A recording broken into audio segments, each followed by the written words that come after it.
Parce que Dieu nous aime, il ne nous contraint en rien. Il laisse à l'homme le libre choix de le suivre ou non. Dieu désire des hommes selon son cœur, qui l'obéiront délibérément et joyeusement pour faire sa volonté. Aucune personne rachetée ne parviendra au trône sans avoir fait le don joyeux de sa vie à Dieu, car Dieu aime celui qui se donne joyeusement. Dieu a choisi Christ comme le modèle et l'étalon de mesure auquel nous devons être conformes. Ainsi, la mesure pour chacun, c'est Christ. C'est une mesure immense en vérité. Rien de moins que celle de Dieu lui-même. Ceci explique qu'il nous désire tout entier pour lui, parce que son dessein à notre égard, c'est qu'il soit tout en nous. Christ est tout et en tous. Colossiens 3:11. Dieu met à part pour lui ceux qui sont une offrande, un holocauste.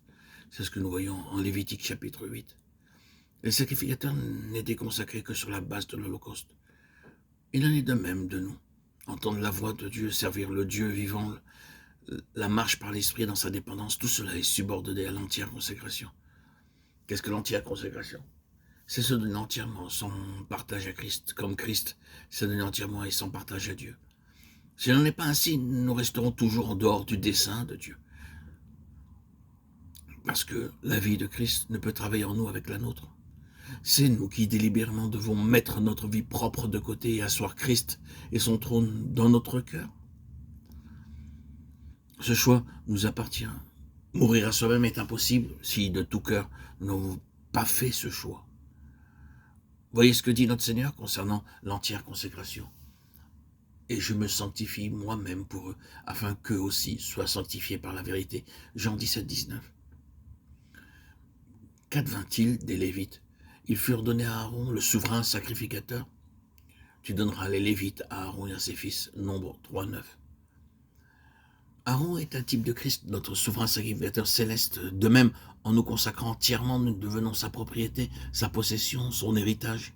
Dieu déclare: j'ai pris les Lévites à la place de tous les premiers-nés des enfants d'Israël. Nombre 8:18.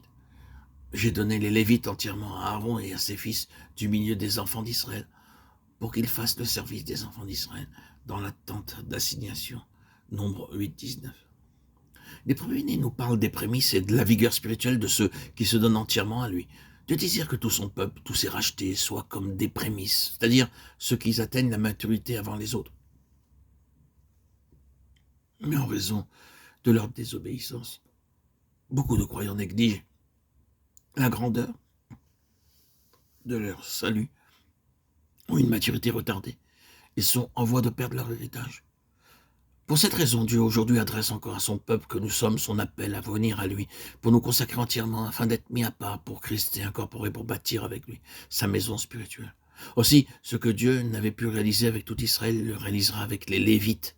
De même aujourd'hui, quoique le désir et la volonté de Dieu est que tout son peuple soit un peuple de vainqueurs, il sait cependant que tous ne le suivront pas. C'est pourquoi une fois encore son appel, qui est pour l'Éternel, se fait entendre. Ainsi le message de Dieu s'adresse à celui qui vaincra. Frères et sœurs en Christ, bien-aimés, chers amis, que le Seigneur fasse de chacun de nous des vainqueurs,